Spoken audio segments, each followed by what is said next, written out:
우리 모두 일어나셔서 하나님의 말씀 받겠습니다. 오늘 우리에게 주시는 하나님의 말씀은 시편 17편입니다.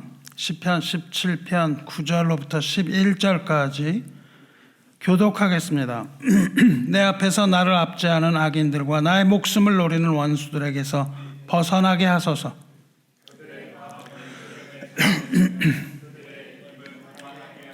함께 읽습니다. 이제 우리가 걸어가는 것을 그들이 애워싸서 노려보고 땅에 넘어뜨리려 하나이다. 아멘. 모두 자리에 앉으시기 바랍니다. 하나님 말씀 나누겠습니다.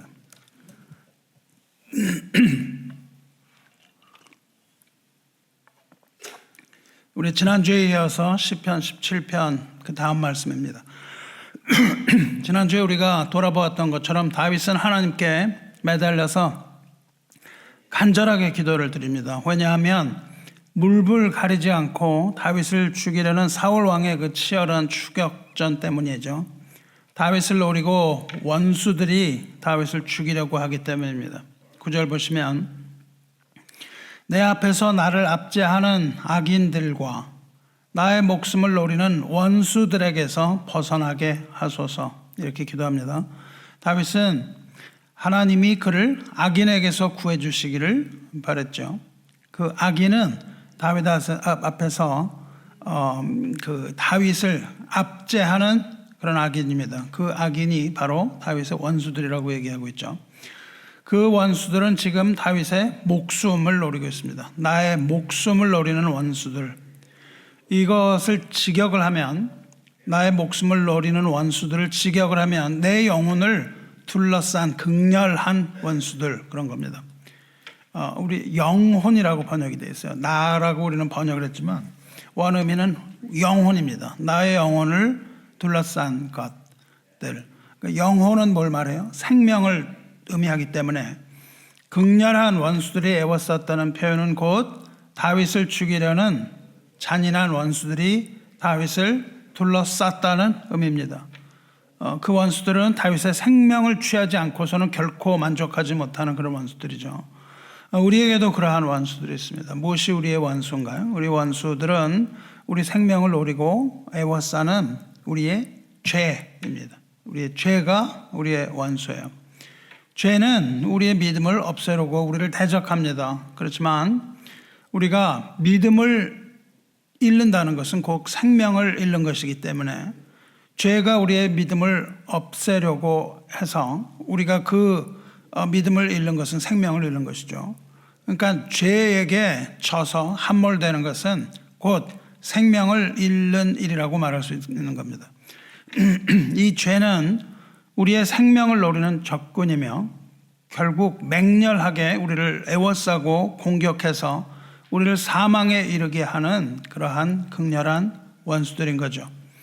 사망에 이르지 않게 하는 죄도 물론 있습니다만은 죄는 우리를 사망 앞으로 가져다 놓는 적입니다. 그래서 죄는 우리를 압박하고 압제해요. 그리고 우리를 둘러쌉니다. 적군이 우리를 공격할 때 적군이 파도와 같이 몰려들어서 물밀듯이 애워싸는 것처럼 또 배고픈 맹수가 온 땅을 돌아다니면서 삼킬 먹이를 찾는 것처럼 죄가 그렇게 돌아다니는 것이죠. 맹렬하고 극렬한 그 죄의 원수들에게 포위를 당하면 어떻게 할 도리가 없는 겁니다. 오직 하늘 향하여 눈을 돌리고 하나님께 구원을 요청할 수밖에 없는 겁니다. 오 자비하신 하나님, 나의 기도에 응답하신 하나님이여, 내 앞에서 나를 압제하는 악인들과 나의 목숨을 노리는 원수들에게서 벗어나게 하옵소서. 이렇게 다윗이 기도했던 것은 그만큼 절망적이고 뭐 할 수 있는 일이 하나도 없었다는 거예요. 그래서 하나님을 부르면서 그 원수들, 악인들, 내 목숨을 노리는 원수에게서 벗어나게 해달라고 기도해요. 그리고 다윗은 그 자기를 둘러싼, 애워싼 그 원수들이 어떤 자들인지 하나님 앞에 고발합니다. 10절 보시면 그들의 마음은 기름에 잠겼으며 그들의 입은 교만하게 말하나이다. 여기서 마음이라고 번역했는데 심장을 말합니다. 다시 말하면 원수들의 심장에 기름이 많이 껴 있다는 거예요. 우리 그 심장은 곧 내장을 이야기하기도 해요. 그러니까 그만큼 기름이 많이 낀 그런 자가 원수라고 말하는 겁니다. 심장이 기름이 끼게 하는 것은 히브리적 표현으로 심장에 기름이 많이 꼈다는 것은 사치하고 마음이 탐심으로 가득했다는 거예요. 우리가 척박한 땅에는 잡초가 잘 자라지 않습니다. 그러나 기름진 땅에는 잡초가 더욱더 많이 자라는 법이에요.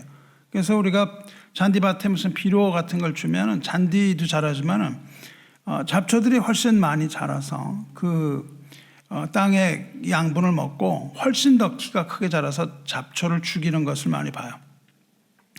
탐심이라는 것은 우리 마음속에 심장에 기름이 많이 껴 있다는 것은 죄가 그것을 공격할 때에 그 불이 조금 붙어 있는데 기름을 들이붓는 것과 같습니다. 그래서 기름이 많아서 그것은 불에 활활 타기가 쉬운 거죠. 그러니까 기름진 심장이라는 것은 거만한 심장을 말해요. 거만하다는 것은 다른 말로 하면 교만을 말하죠. 거만이라는 것은 들먹거리는 겉모습이지만 그 속을 들여다보면 교만이라는 거예요. 소돔이 하나님의 유황불로 하나님의 심판을 받았는데 소돔의 죄악은 무엇이었나요? 여러 가지 죄악이 있었지만 그 중에서도 가장 큰 죄악은 교만이었습니다. 교만이었고 사치였고 아무 일도 없을 것이라고 믿는 태평이었어요. 에스겔이 그걸 고발합니다. 에스겔 16장에서 내 아우 소돔의 죄악은 이러하니 그와 그의 딸들에게 교만함과 음식물의 풍족함과 태평함이 있으며 또 그가 가난하고 궁핍한 자를 도와주지 아니하며 거만하여 가증한 일을 내 앞에서 행하였음이라. 그러므로 내가 보고 그들을 없이하였느니라. 이렇게 하나님의 말씀을 대언합니다. 여기서 네 아우 그랬어요. 너는 누구냐? 여기서 너는 누구냐면 이스라엘이에요. 믿는 자를 말하죠. 네 아우라고 얘기해요. 별 차이가 없다는 겁니다. 소돔과 믿는 자나 믿지 않는 자나 뭐 별 차이가 없는 그런 거라고 얘기를 해요. 그래서 소돔을 이스라엘의 아우라고 부릅니다. 만일 소돔처럼 교만하고 풍족함을 자랑하고 거만하다면 이스라엘이라 할지라도 소돔처럼 멸망하게 되리라는 이 에스겔 선지자의 무서운 경고입니다. 그러니까 소돔은 기름이 낀 그런 심장, 다윗이 말하는 그 기름진 심장에 해당합니다. 그렇게 기름이 많이 끼어 있었기 때문에 소돔의 유황불이 하늘로부터 떨어졌을 때에 소돔은 그것을 견딜 수가 없었습니다. 소돔의 죄는 탐심이에요. 탐심은 우상 숭배라고 했고 탐심은 또한 교만이라고 그랬어요. 교만은 패망의 선봉이요 거만한 마음은 넘어집의 앞잡이다. 다시 말하면 교만 앞에 패망이 먼저 간다는 거예요. 그러니까 교만한 사람은 패망이 가는 길을 그냥 따라간다는 뜻입니다.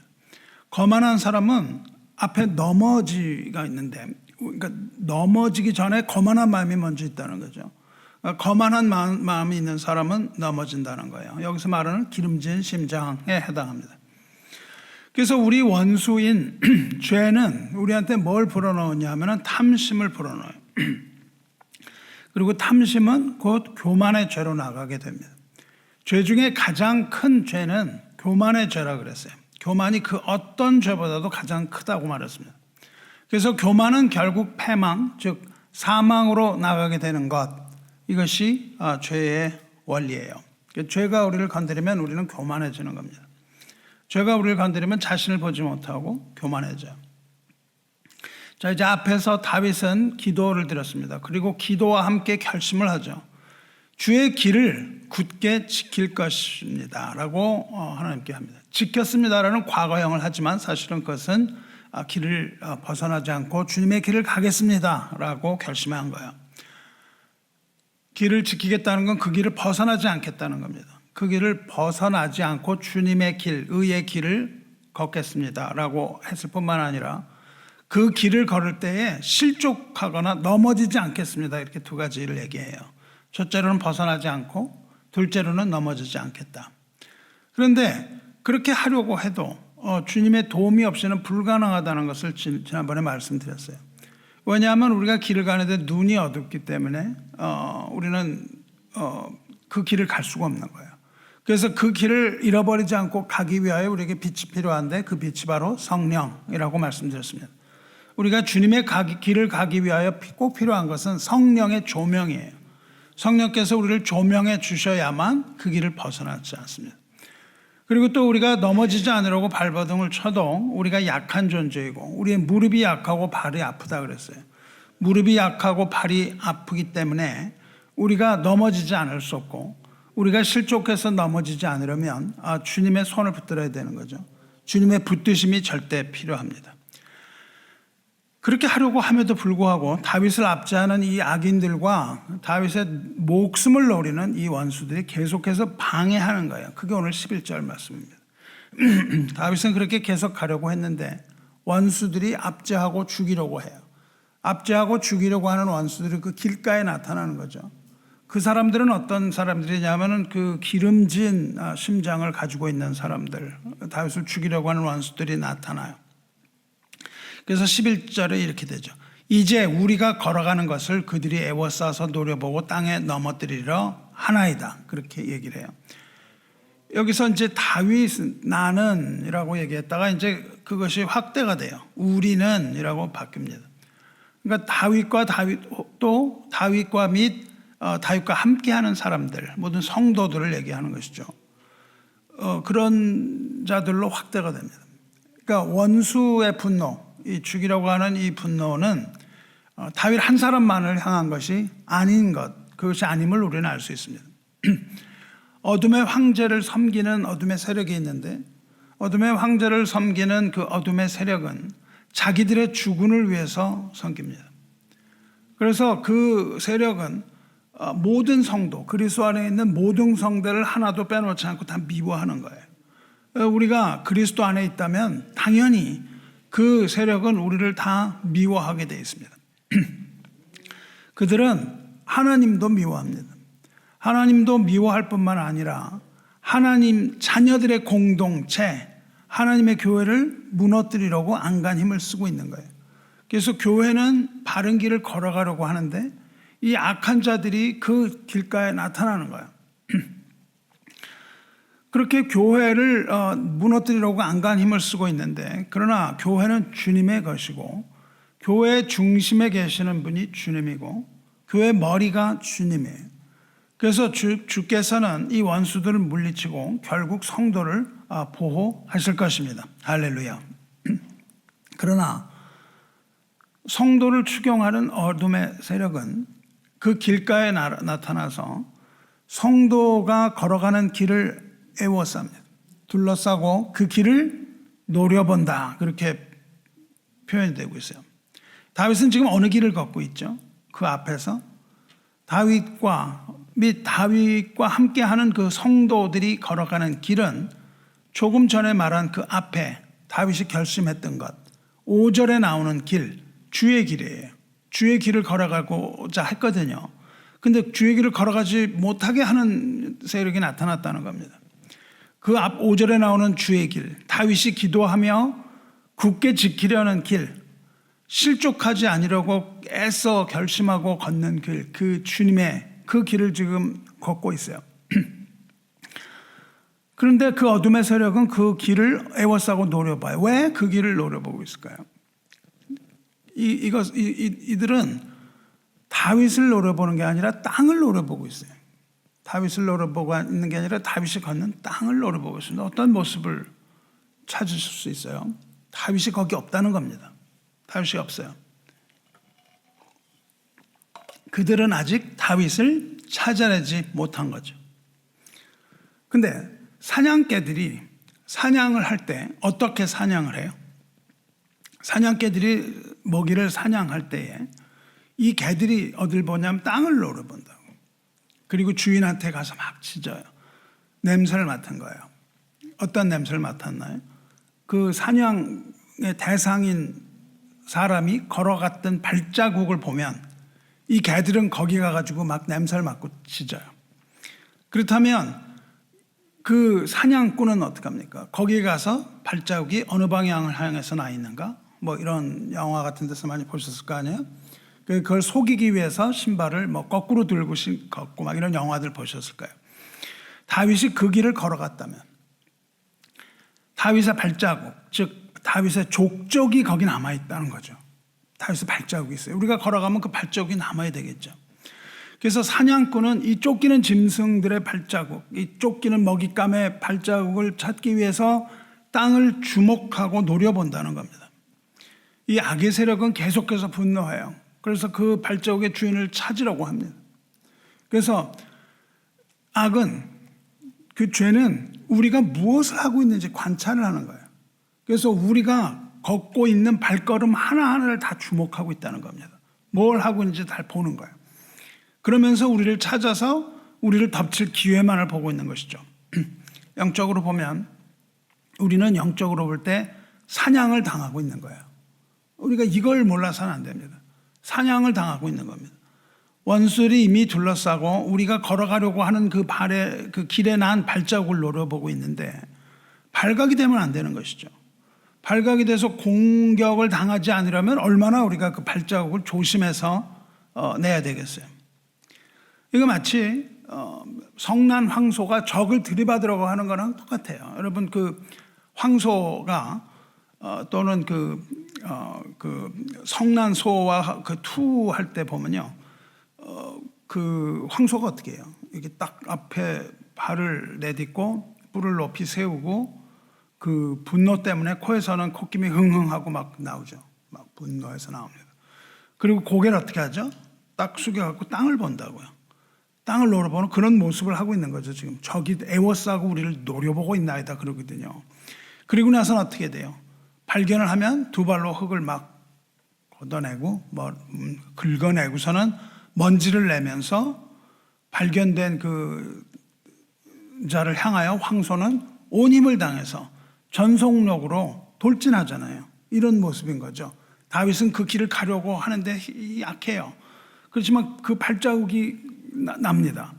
그때 이 황소가 돌진해서 넘어뜨리고 뿔로 받으려고 하는 그런 모습을 보여주는 거죠. 원수 마귀는 하늘을 바라보지 않는 거예요. 원수 마귀는 어딜 바라보고 있냐면 땅을 바라보고 있다고요. 그래서 이 땅을 살아가는 우리가 과연 이 땅에서 어떻게 살아가고 있는지 이거를 일일이 관찰하고 있는 거죠. 우리의 발자국이라는 거는 우리의 행위를 말하는 거죠. 그래서 죄는 우리의 행위를 계속 보고 있다고요. 마귀는 우리가 무엇을 하고 살아가는가 이것만 보는 거예요.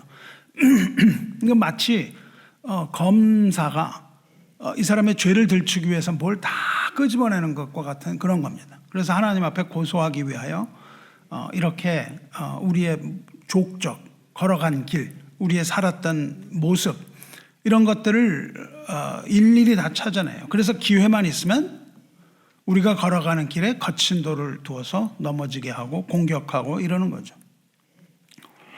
원수 마귀를 따르는 이 악한 세력들이 애워싸서 노려보고 있는데 이 세력은 뭐라고 아까 말씀드렸어요? 이 세력은 우리의 죄라고 하는 존재라고요. 마귀의 사주를 받는 죄라는 존재입니다.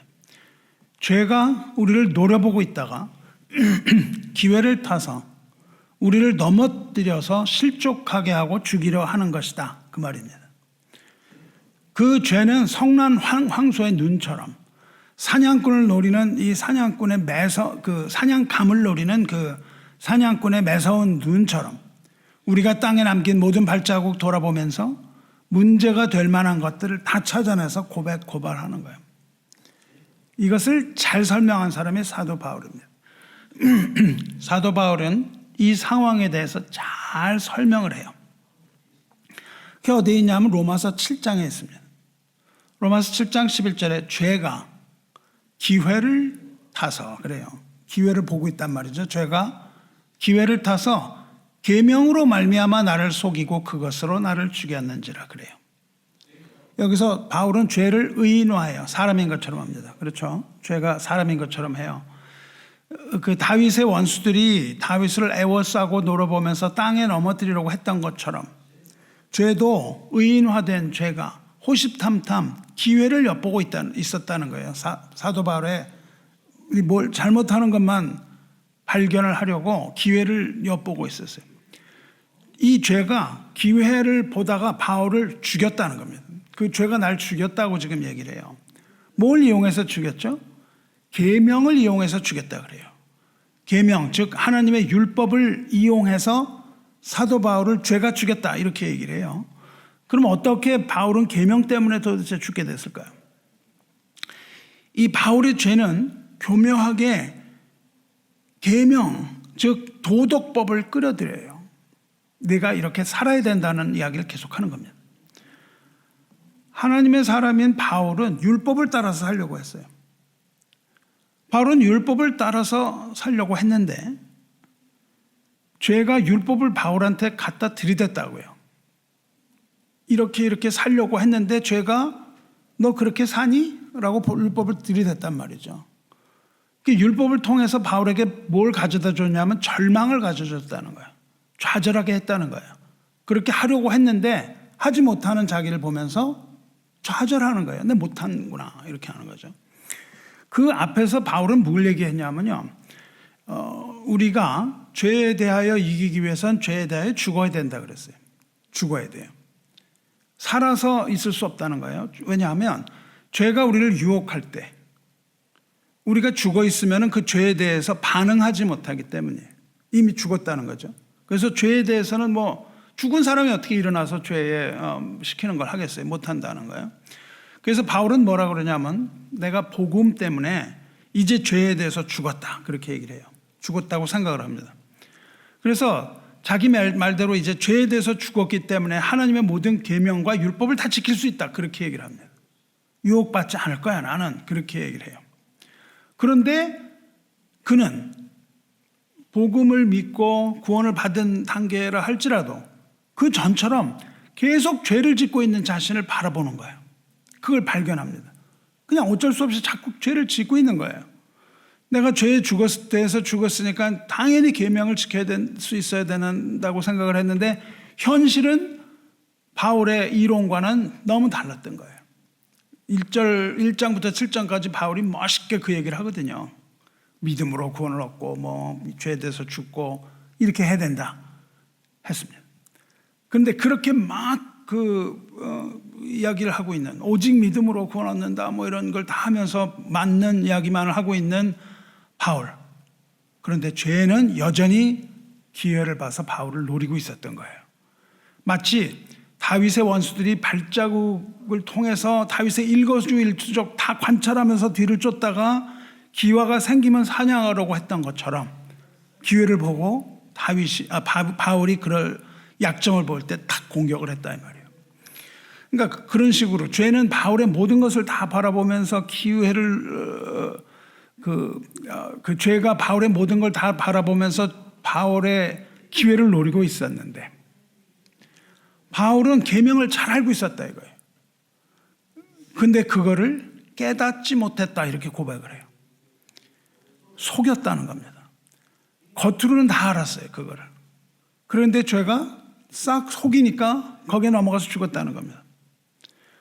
그러니까 바울은 지금 내가 죽었다 모든 것을 다 한다 이랬는데 너무 자기가 도취가 된 거예요. 이걸 다 한 거예요. 근데 죄가 한 번 속이니까 바울은 일격에 죽어버렸다. 완전히 패배했다. 이렇게 고백을 합니다. 그 죄의 속임수가 뭐였나요? 죄의 속임수는 바울로 하여금 죄의식을 갖게 한 거예요. 죄가 계명을 통해서 바울로 하여금 죄의식에 적게 했습니다. 아니 네가 그렇게 하고도 넌 죄에 대해서 죽었다고 할 수가 있는가? 그리고 네가 사람들을 가르친단 말이야? 이렇게 얘기를 하는 것이죠. 그런데 죄가 그렇게 날카로운 이빨로 바울을 정죄했는데 바울은 그걸 이겨낼 힘이 없었다는 거예요. 왜냐하면 자기는 율법을 알기만 했다는 거예요. 지식적으로 알기만 했다는 겁니다. 그래서 그 공격을 막아내지 못했다는 거예요. 율법을 아는 것이 무익했다는 거예요. 그래서 무너져 버렸다는 겁니다. 바울은 어떤 사람이었냐 하면 그 전에 굉장히 지식이 많고 그 다음에 굉장히 의로웠던 사람이에요.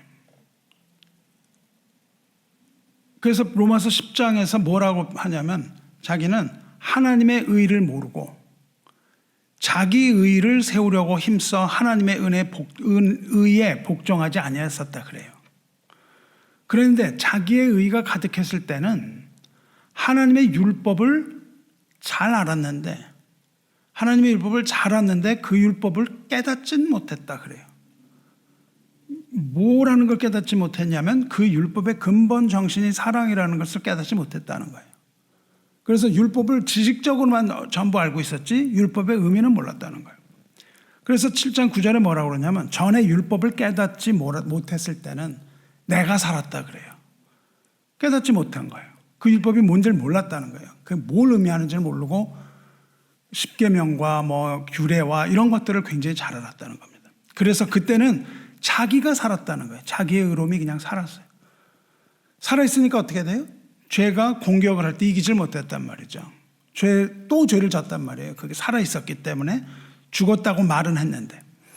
그러니까 그리스도를 알기 전에 바울은 율법에 대한 지식은 있었는데 율법에 대한 깨달음은 없었다는 겁니다. 이게 굉장히 중요한 거죠.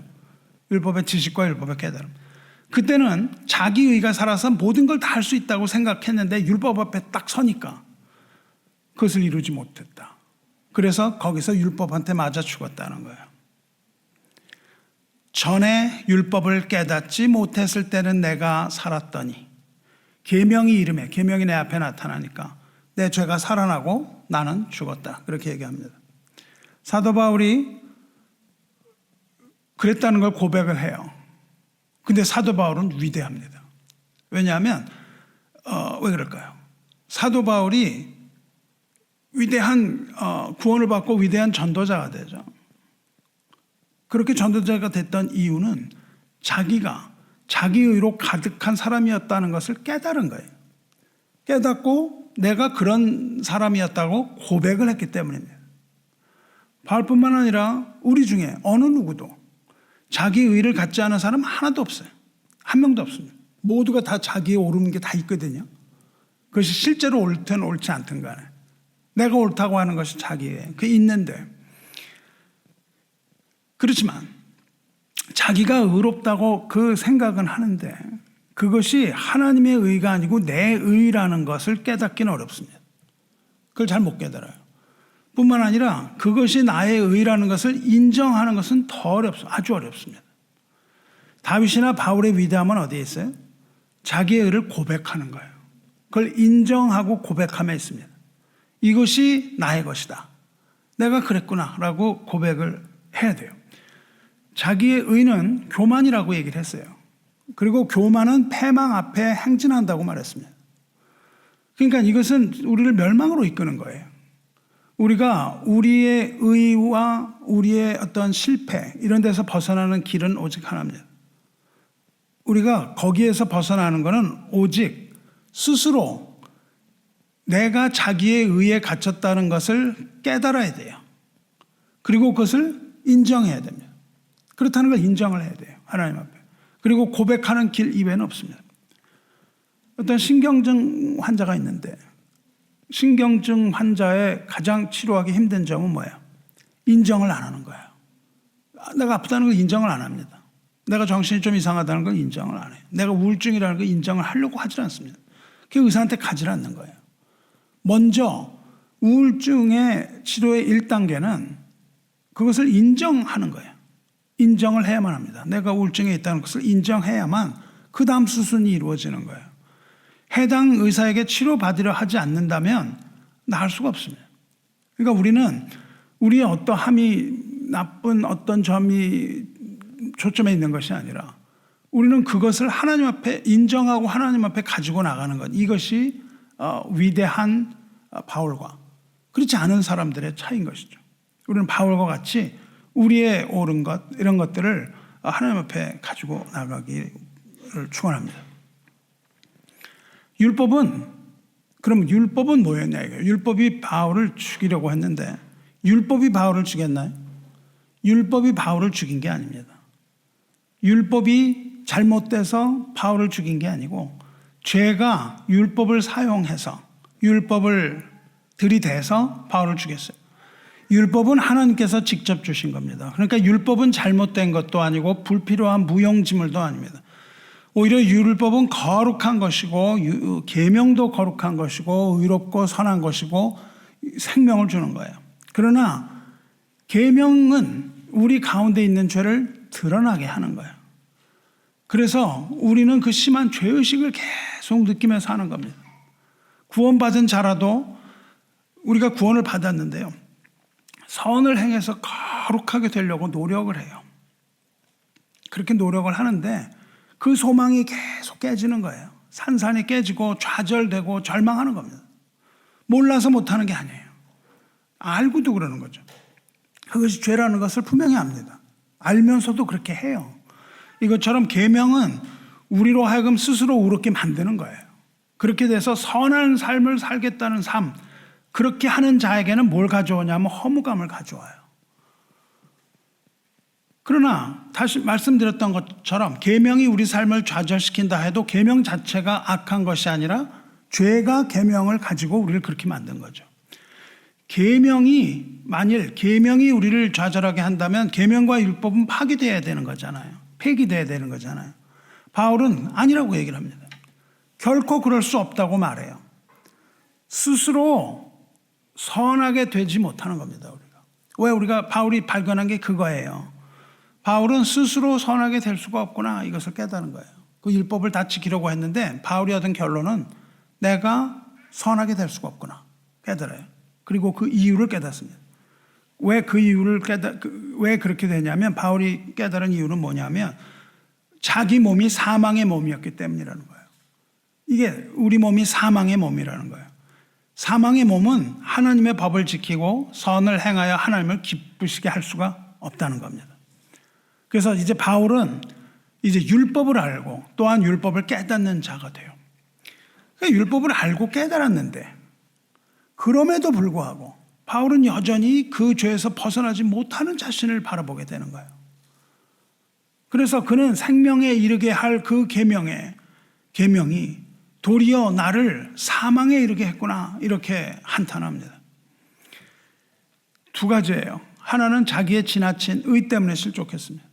너무 다 할 수 있다고 생각한 거예요. 두 번째로는 반대로 죄의식 때문에 또 좌절합니다. 그러니까 그냥 널뛰기를 하는 거예요. 자기의 의로 가득 찼다가 그 다음에 그냥 심한 죄의식, 이렇게 되는 거예요. 다윗을 공격했던 원수가 집요하게 다윗을 죽이려 했던 것처럼 죄 역시 이렇게 집요하게 우리를 죽이려고 노려보는 거예요. 교만이라는 걸 해서 높였다가 그 다음에 저 바닥으로 떨어뜨리는 거예요. 그래서 우리는 이걸 계속합니다. 아무리 노력해도 원하는 바 선은 행하지 못하고 도리어 원하지 아니하는 바 악을 행하는구나, 그래요. 그걸 보면서 바울이 탄식하지 않습니까?